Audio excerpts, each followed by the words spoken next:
According to Kate and Ida, the former secretary of the CPP-NPA's Sub-Regional Committee 5, revealing concerning associations of Representative Raul Manuel, the NPA units in Southern Mindanao, alleging that he visited Madam Chair, point of order. Sitio Bolo, Barangay Daguhoy, Talaingon, Davao del Norte in 2017. Rendel, who was missing for 11 months and Madam came Chair, home point of in a order, Madam coffin. Chair. So, And came home in a coffin. That was 2017. 17. Oh, 17. Tapos, ang purpose po kaya pumunta po sila sa amin para mag-revolutionary integration, tsaka papel na po namin na kailangan namin silang kumbinsin para mag full-time NPA.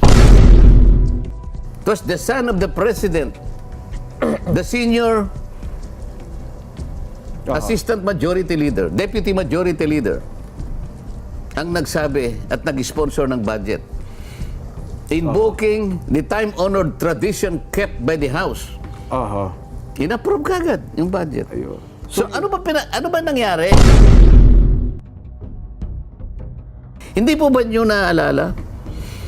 Yung opisina ng Vice President is the second highest office as indicated by the Constitution. So tingnan nyo yung uri ng pagtatanong kung paano tanungin.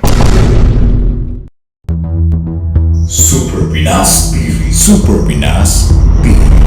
Natameme si Raul Manuel nang nagkaroon ng rebuttal si VP Sara Duterte during sa budget briefing ng OVP sa Kongreso. Naisingit naman kasi ng aktivistang kongresista sa briefing ang tungkol sa umano sa proyekto ng DepEd noon na wala namang kinalaman sa topic na pinag-uusapan ngayon.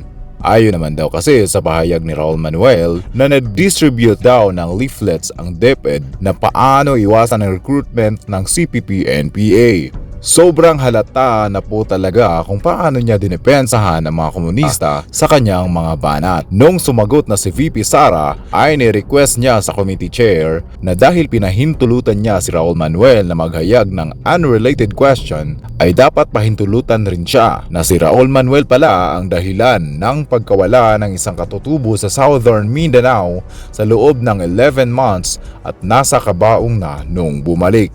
Madam Chair, you will allow me this because you allowed him to speak about DepEd, which is not related to OVP.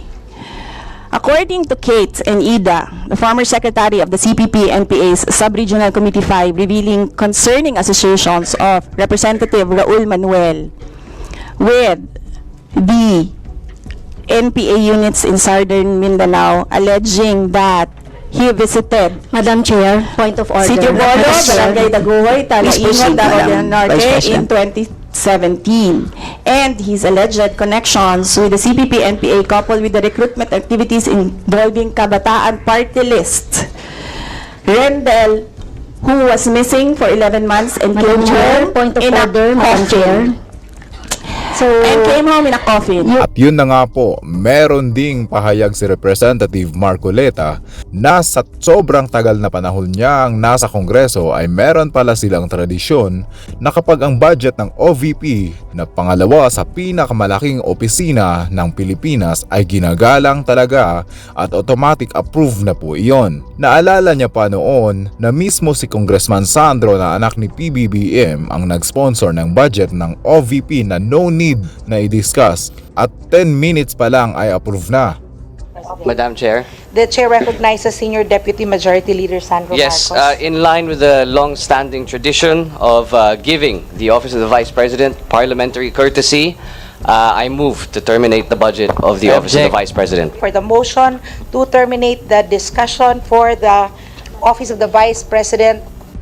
Ngayon, ano kaya ang balak ng komiting ito para kay Vice President? Bakit kaya nanatili pa rin sa Kongreso si Raul Manuel na isang CPP-NPA? Nasa puso ba kaya ang serbisyo ng mga kongresistang ito?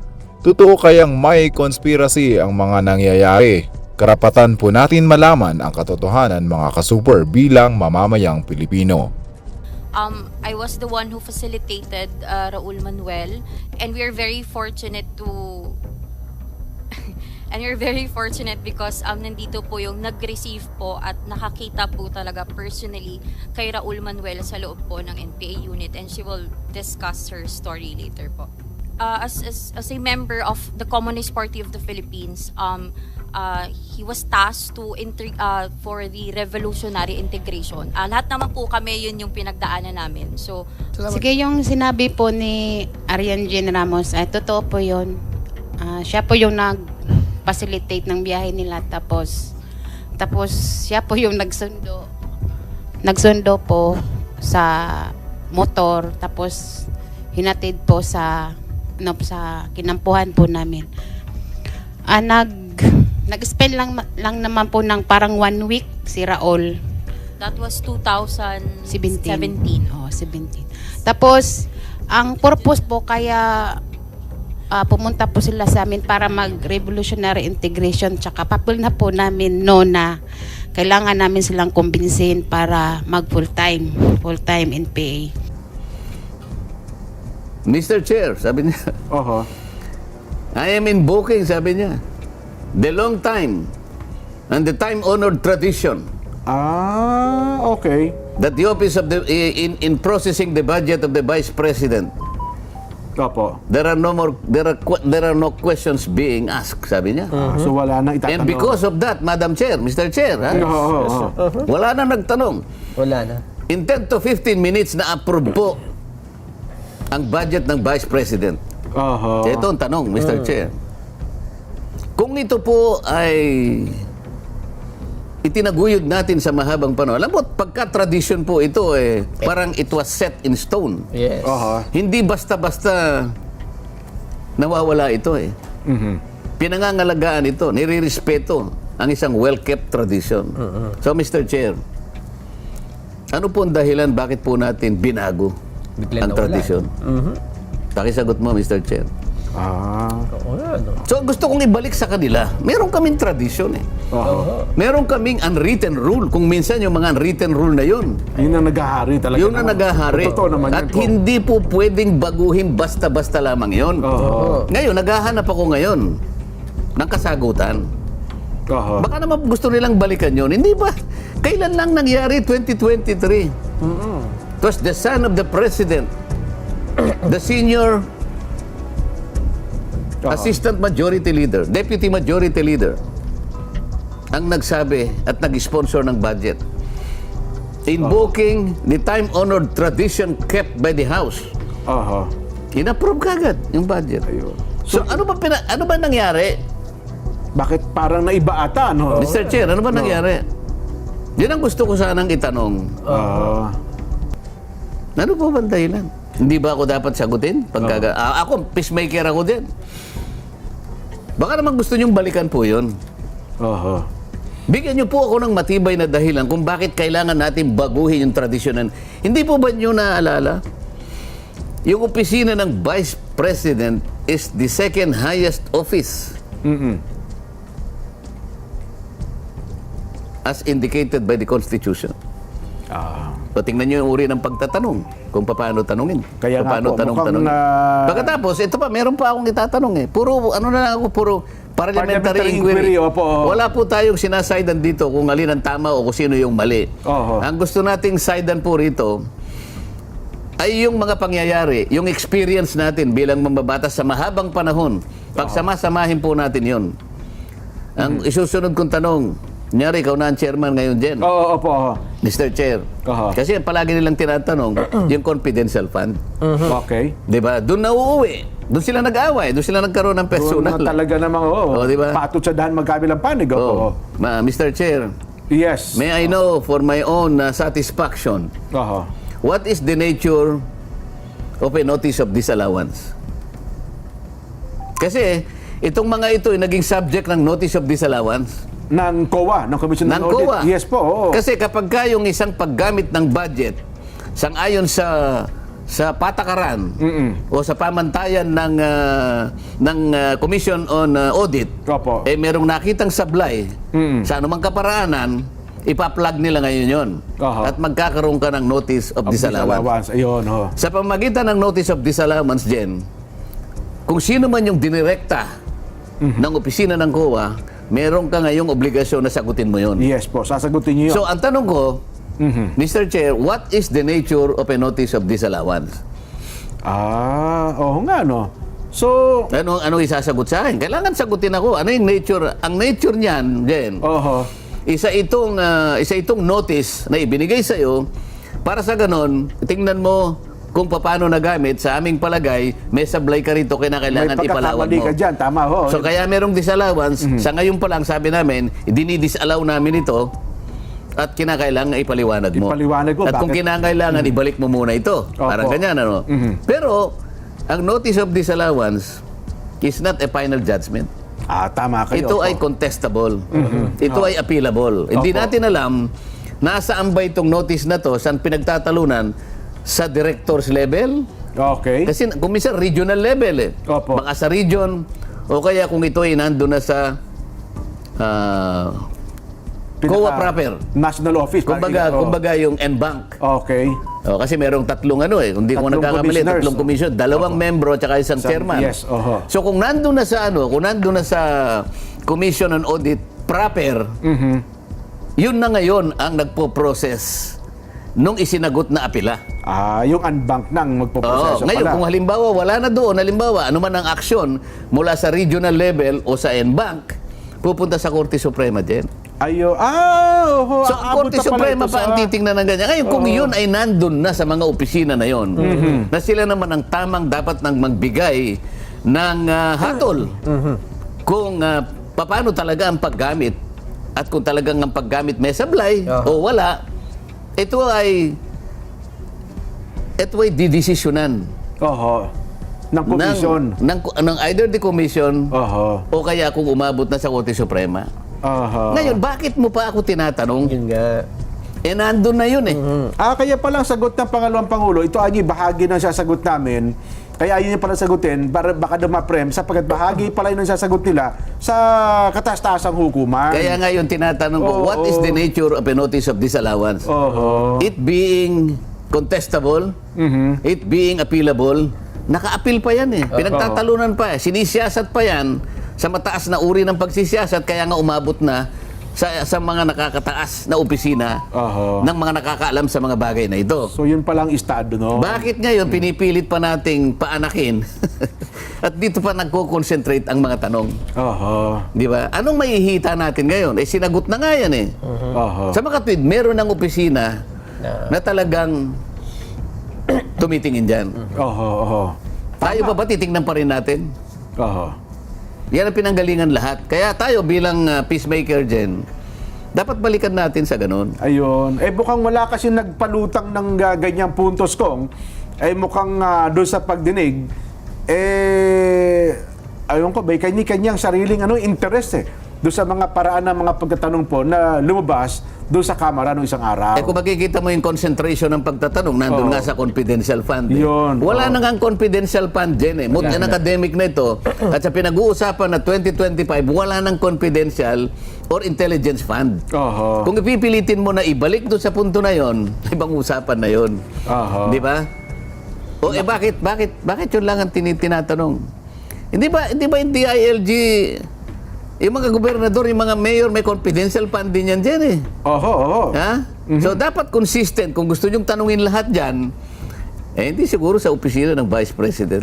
Para sa akin lang, kung mapagbalingan ng mga kasama natin, itong ina-analyze natin, sana balikan natin yung pangyayari.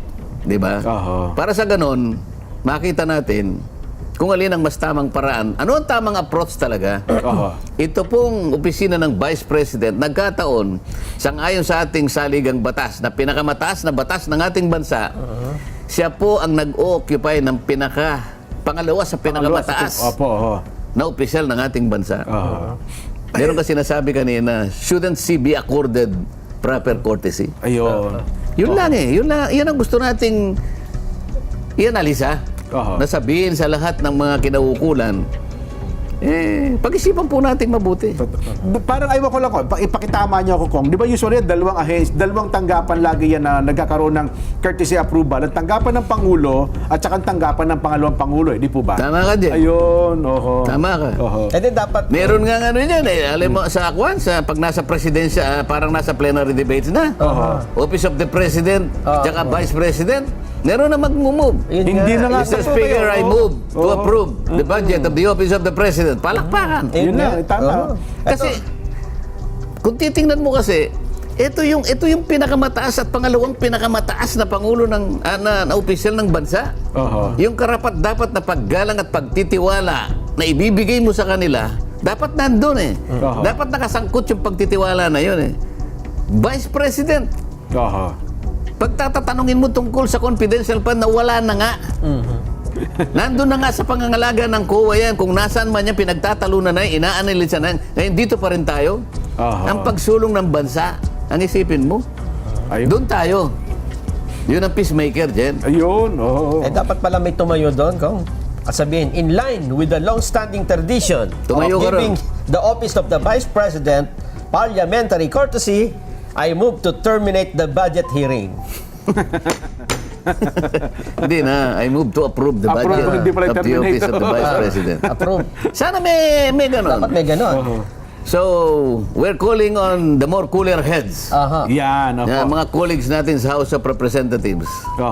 Yung kaukulang paggalang at kortesiya sa pangalawang pinakamataas na opisyal ng ating bansa.